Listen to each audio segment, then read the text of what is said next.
Hi everyone, I'm your host Diva Danielle, and this is Community Link AZ.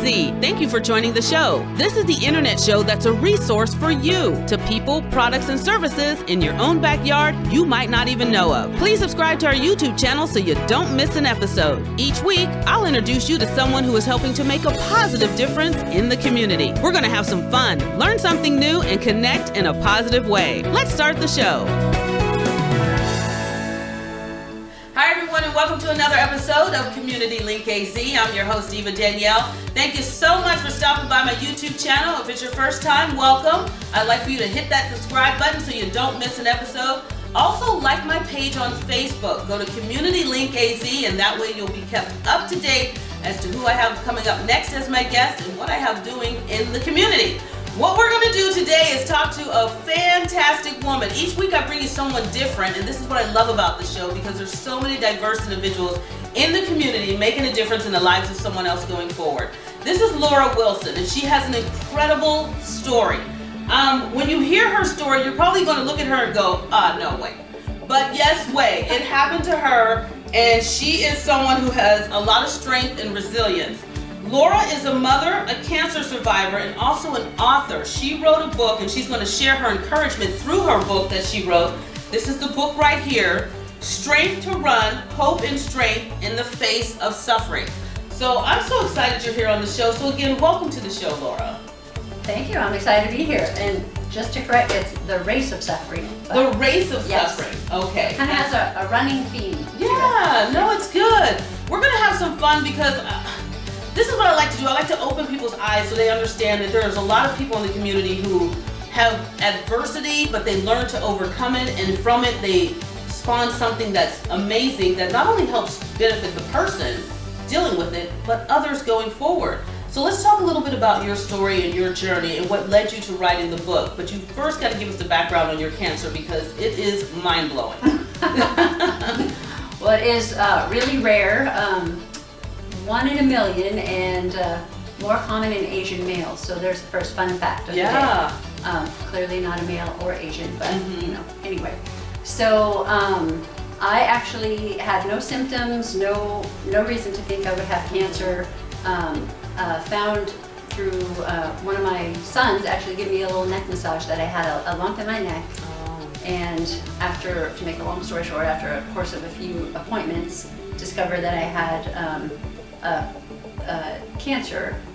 cancerous lymph node and several others growing and expanding at that time. I ended up coming down from Flagstaff. Our family lives in Flagstaff, about 2 hours north, and did all my treatment here at the Mayo Clinic. And they had a hard time finding the source of the cancer at first because I didn't really have any symptoms. There were just these lumps that were going crazy in my neck. So after a lot of work and several exploratory appointments and procedures, they discovered the start was on the back of the wall of my throat. So not your actual throat that we see, or you know, you look in the mirror and look in your mouth, but the back wall, the posterior pharyngeal wall. And it had metastasized all down my neck by the time I started treatment, really going crazy. But also there was a lymph node on the brain side, so on the other side of that wall.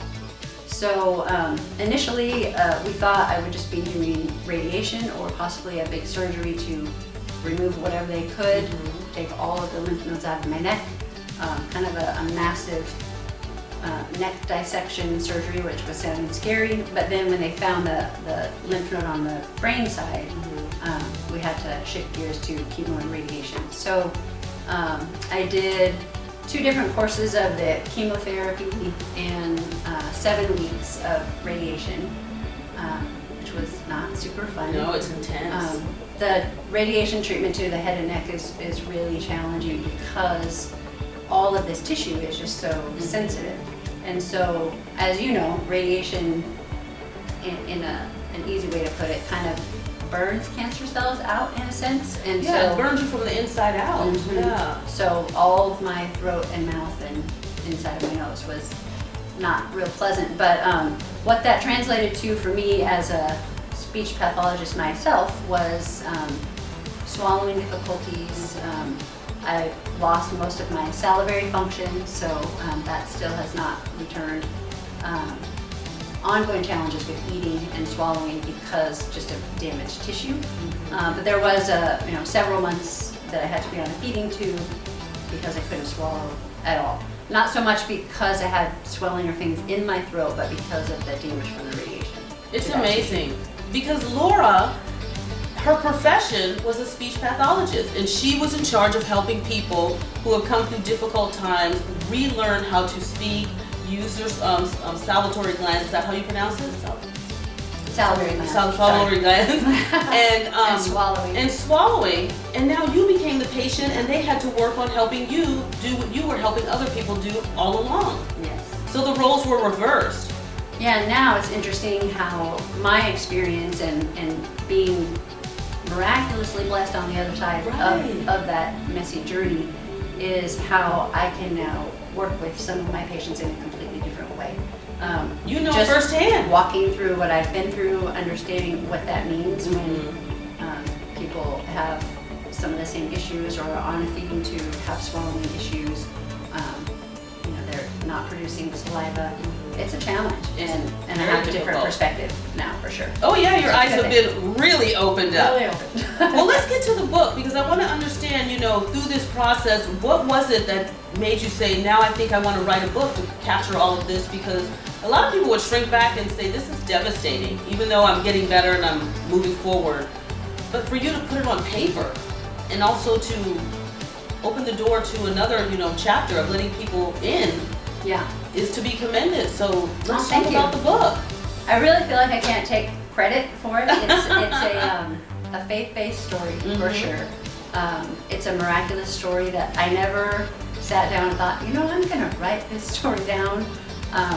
I literally, the day that I heard my cancer was gone and I was cancer-free, it literally was clear to me in that moment, never before, but on that day, that I needed to write my story down.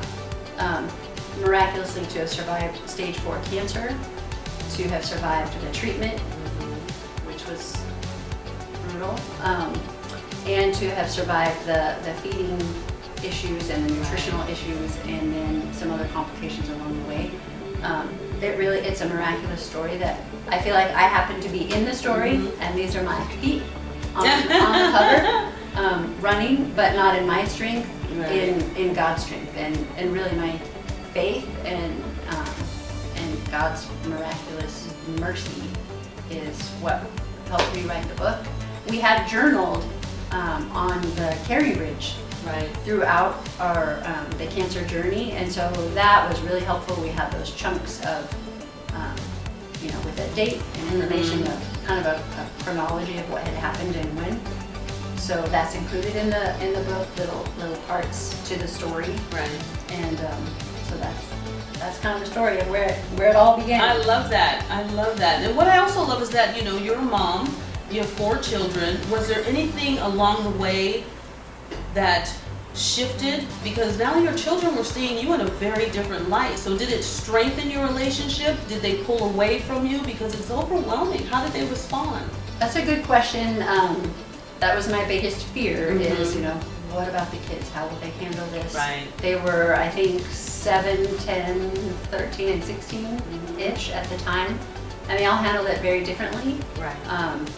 There was one that kind of pulled away, and it was a little bit too difficult to face. There was one that was a little cheerleader and a supporter for me. There was one who was just kind of a rock. There was one who was more interested in the medical part and how can I help, or can I do the feeding too? Nice. So it was interesting to see just different personalities, and really depending on where they were in their life with what was going on in their life. But I think each kiddo really had a different response based on their age and where they were in their life. We definitely are a close family, and it was rough. We really wanted to make to help our kids still have a sense of normal in their life as much as possible. Because it was turned upside down. Turned upside down. And all of a sudden, this person who had essentially been healthy and active all the time was instantly very, very sick. Yeah, the because of sickest you've treatment. ever been in your life.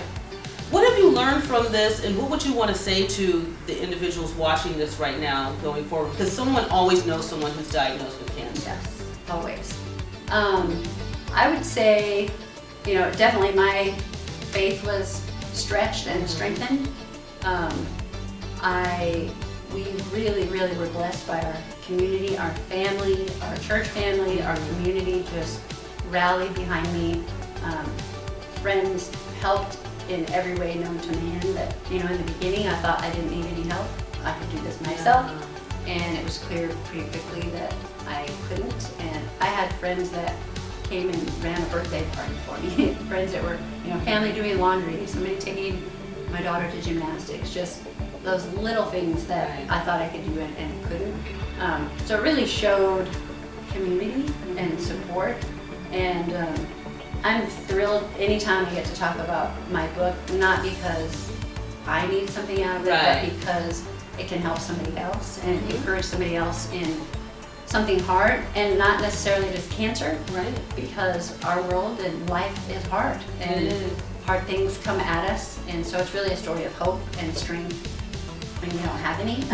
And so many people nowadays don't have any, and that's what the whole purpose of this show is. It's a feel-good show, Community Link AZ, and this is one of those feel-good moments. At least I hope you are feeling good as you're listening to Laura Wilson's story. Tell everyone where they can get your book.